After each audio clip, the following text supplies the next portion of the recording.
Hello আমার দুষ্ট প্রিয় মিষ্টি বন্ধুরা, তোমরা সকলে কেমন আছো? আশা করি তোমরা সকলে অনেক ভালো আছো। বন্ধু, আজ তোমাদের মাঝে নিয়ে আসলাম নতুন একটি লাগালাগির গল্প। বন্ধুরা, গল্পটি শুনলে তোমাদের দাঁড়িয়ে যাবে, তোমরা হাতের কাজ করতে বাধ্য হবে। তাই ভিডিওটি না টেনে শেষ পর্যন্ত গল্পটি দেখুন। চলুন বন্ধুরা, আর কথা না বাড়িয়ে গল্পটি শুরু করি। মা, কি করব এখন? ইফতেখারকে একটা কল দেখি। দিচ্ছি তো, কিন্তু ফোন ধরছে না। প্রাপ্তির বাবাকেও দিলাম, কিন্তু।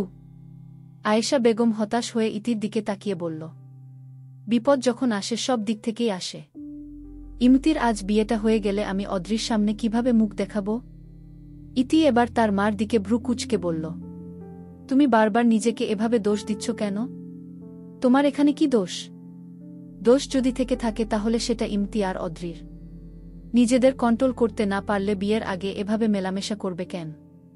তার উপর এসব কুকীর্তি করে এরা এখন দুজন সিদ্ধান্ত নিয়েছে নিজেদের নাকি বিয়ে করবে না।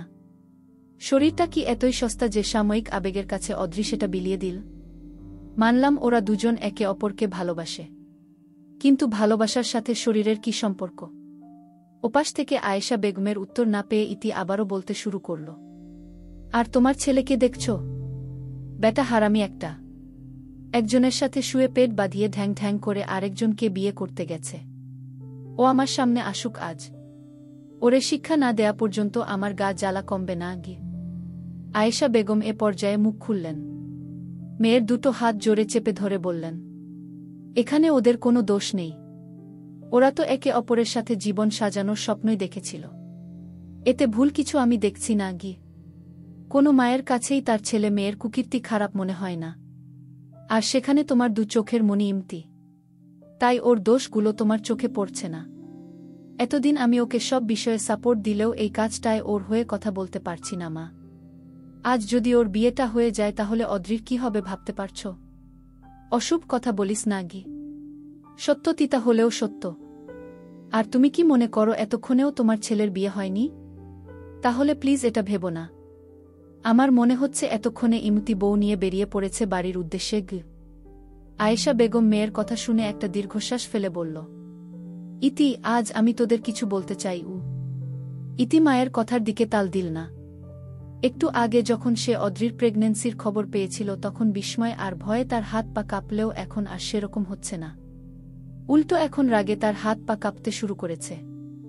ইমতি আর অদ্রির এই বোঝাপড়ার মাঝে আজ একটি শিশুকে পিষতে হচ্ছে, যে এখনো দুনিয়ার মুখই দেখেনি। আদৌ দেখতে পারবে কিনা এটা নিয়েও একটা সংশয় কাজ করছে। হঠাৎ ইতির মনে হল, আচ্ছা অদ্রি কি তার প্রেগন্যান্সির ব্যাপারটা জানে? হয়তো জানে, হয়তো বা জানে না। অবশ্য 4 মাস চলছে অদ্রির, আর তার নিজের ভেতরে একটা অস্তিত্ব বেড়ে উঠছে, আর অদ্রি জানবে না এটা ভাবা অহেতুক।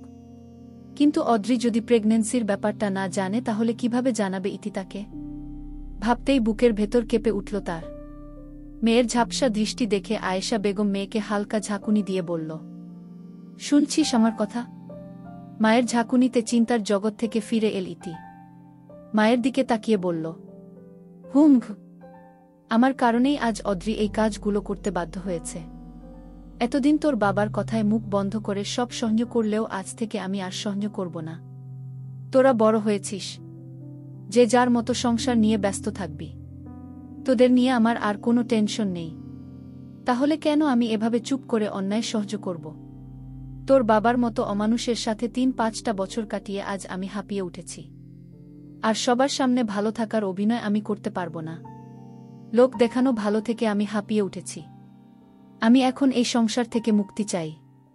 তোর বাবার সাথে আর একদিন ও আমি বসবাস করতে পারব না এক ছাদের নিচে গিয়ে। বলেই কিছুটা দম নীল আয়েশা বেগম। ওদিকে মায়ের কথা হতভম্ব হয়ে শুনছিল ইতি। আয়েশা বেগম থামতেই ইতি বলে উঠল, মা, কাহিনী কি? আমাকে পুরো ঘটনাটা বলো তো। আয়েশা বেগম তার সাথে ঘটে যাওয়া নিত্যদিনের ঘটনাগুলো বলতে শুরু করল ইতিকে। তার স্বামীর অত্যাচার, মেয়ে নিয়ে আড্ডাবাজি, কোনো কিছুই বাদ দিল না আয়েশা বেগম। অবশেষে ইমতির আর অদ্রির জীবনের অভিশপ্ত 2 মাস আগের কথাটাও বলল সে ইতিকে। কথাগুলো মেয়েকে বলতে একসময় গলাটা ধরে আসলো আয়েশা বেগমের। সব শুনে হতভম্ব হয়ে খানিকক্ষণ দাঁড়িয়ে রইল ইতি। তার চোখে একরাশ ঘৃণা। এখনও সে বিশ্বাস করে উঠতে পারছে না কথাগুলো। ভালো মানুষের মুখোশ পরে এতদিন তার বাবা তাদের সামনে থাকলেও পিছনে তার ছিল এক ভয়ঙ্কর রূপ। ভাবতেই গাটা ঘিন ঘিন করে উঠছে ইতির। বিশেষ করে তাদের বাড়ির কাজের মেয়ে বিলকিস, বয়স 1718 হবে। তাকেও রেহাই দেয়নি আফজাল সাহেব। প্রতি রাতে তার মাকে ফেলে রুম থেকে উঠে গিয়ে সে যে বিলকিসকে ডেকে রাত কাটায়, এটা ভাবতেই রাগে দুঃখে নিজের গায়ের চামড়া টেনে নিজের ছিঁড়তে ইচ্ছে করছে ইতির। ছি, এই শয়তানটা তার বাবা। অদ্রির জ্ঞান ফিরেছে। সে এখন তার দুর্বল শরীর লুটিয়ে পড়ে আছে হাসপাতালের বেডে। ইতি আর আয়েশা বেগমকে নার্স খবর দিতেই তারাও করিডোর থেকে কেবিনে চলে এল। অদ্রির পাশে বসতে বসতে আয়েশা বেগম বলল, এখন কেমন লাগছে মা? জিবি ভালো। কিছু খাবি? অদ্রি জবাব দেবার আগেই ইতি তার মা আয়েশা বেগমকে বলল, ওর স্যালাইন চলছে মা। তুমি এক কাজ করো, মামিকে নিয়ে বাসায় চলে যাও। ডাক্তার বলল ওকে রাতেই রিলিজ করে দিবে। আমি এদিকটা সামলিয়ে অদ্রিকে নিয়ে আসছি গু। আয়েশা বেগম বলল, না না, থাকি আমরা, একসাথেই যাব। ইতি বিরক্ত মুখ নিয়ে বলল, যেটা বলছি সেটা করো। ছেলের বউকে নামাবে না? আর তুমি একা একা সামলাতেও পারবে না এত কিছু। তাই বলছি মামিকে নিয়ে যাও। অদ্রি তো ভালোই আছে, আমি থাকি ওর পাশে গু। শাহানা বেগম ইতির কথায় সায় দিয়ে বলল, জিবি আপা, ইতি ঠিকই বলছে, ইমতির বউকে তো নামাতে হবে গু। অদ্রির জ্ঞান ফেরার পর নিজেকে হাসপাতালের বেডে দেখে প্রথমে কিছুটা চমকে উঠেছিল সে। পরবর্তীতে নিজেকে সামলে নিলেও ইমতির যে আজ বিয়ে এটা একদমই ভুলে গিয়েছে। মাত্র ইমতিকে নিয়ে কথাবার্তায় আবারও মনে পড়ে গেল সব অদ্রির। আজ তার বিয়ে ভাবতেই চোখটা ছলছলে হয়ে উঠল। পরমুহূর্তে নিজেকে সামলে নিয়ে মনে মনে বলল, এটা তো হওয়ারই ছিল। একদম কষ্ট পাবি না অদ্রি। ইতি শাহানা বেগম আর আয়েশা বেগমকে কোনো রকম বুঝ দিয়ে বাসায় পাঠিয়ে দিয়ে আবার কেবিনে ফিরে এল। তারপর অদ্রির পাশে বসে অদ্রির দিকে কঠিন দৃষ্টিতে তাকিয়ে বলল, তোরা পেয়েছিসটা কি? অদ্রি অবাক হয়ে বলল, মানে তুই যে প্রেগন্যান্ট এটা সবার থেকে লুকিয়ে কি করতে চেয়েছিলি? অদ্রির কানে ইতির প্রেগন্যান্ট শব্দটি বারবার এসে বাজতে লাগল। কি শুনছে এগুলো সে? সে প্রেগন্যান্ট? উত্তর দে অদ্রিক। আমতামতা করে অদ্রি বলল, আমি প্রেগন্যান্ট? কেন তুই জানতি না? না গি। ইতি ডাক্তারের কথাগুলো খুলে বলল অদ্রিকে। ইতির কথা শুনে অদ্রির কি এখন খুশি হওয়া উচিত, নাকি তার ভেতর এখন অপরাধ বোধ কাজ করা উচিত, এটাই তার মাথায় আসছে না। কি করা উচিত এখন তার? তোর ভেতরে একটা সত্তা বেড়ে উঠছে আর তুই বললি তুই এটা বুঝতে পারিসনি? হ্যাঁ গু। এটা কি বিশ্বাসযোগ্য? অদ্রি করুণ চোখে ইতির দিকে তাকিয়ে বলল, আমি সত্যিই বুঝতে পারিনি গি। ইতি ভ্রু কুঁচকে বলল, তুই একজনের সাথে শুয়েছিস, তোর পিরিয়ড হচ্ছে না, এই দুটো একসাথে করলেই তো। ইতিকে থামিয়ে দিয়ে কাঁদো কাঁদো গলায় অদ্রি বলল, এভাবে কথা বলছো কেন আমার সাথে? আর আমার এমনিতেই পিরিয়ড রেগুলার হয় না, তাই ওভাবে কিছু ভেবে দেখিনি আমি গু।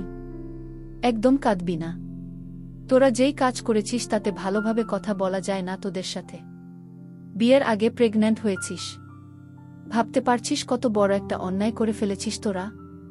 সমাজ কোনো চোখে দেখবে তোকে? আর তোর কথা বাদই দিলাম, তোর পেটে যে এখন ইমতির বাচ্চা নিয়ে শুয়ে আছিস তাকে কি বলবে আমাদের এই সমাজ? জার্জ বুঝিস? জার্জ বলবে সবাই তাকে উ। আরও কিছু কঠিন কথা শোনানোর আগেই ইতির ফোনটা বেজে উঠল। ফোনটা হাতে নিতেই ইতি দেখল ইফতেখারের কল এসেছে। আর দেরি না করে ইতি ফোন রিসিভ করতেই ওপাশ থেকে ইফতেখার বলে উঠল, ফোন দিয়েছিলি? হ্যাঁ গু, বিয়ের ঝামেলা নিয়েছিলাম। যাই হোক, অদ্রির কি অবস্থা? ভালো উ। তাহলে মাকে বাসায় পাঠিয়ে দে, আখিকে নামাতে হবে। আমরাও বেরিয়ে পড়েছি গু। বলেই লাইনটা কেটে দিল ইফতেখার। কিছু বলতে গিয়েও চুপ করে রইল ইতি। এখন এই সব কথা জানিয়ে কি লাভ? যা করার তাকেই করতে হবে। ছোট্ট একটা নিঃশ্বাস ছেড়ে অদ্রির দিকে তাকিয়ে ইতি বলল, অদ্রি, আমার কথা মন দিয়ে শোন। যা হবার হয়ে গেছে, এখন এগুলো নিয়ে পড়ে থাকলে চলবে না। তোর একটা লাইফ আছে। আমার বদমাইশ ভাইটা তো অকর্ম করে কেটে পড়েছে, বিয়ে করে নতুন বউ নিয়ে বাড়িতে পা দিচ্ছে।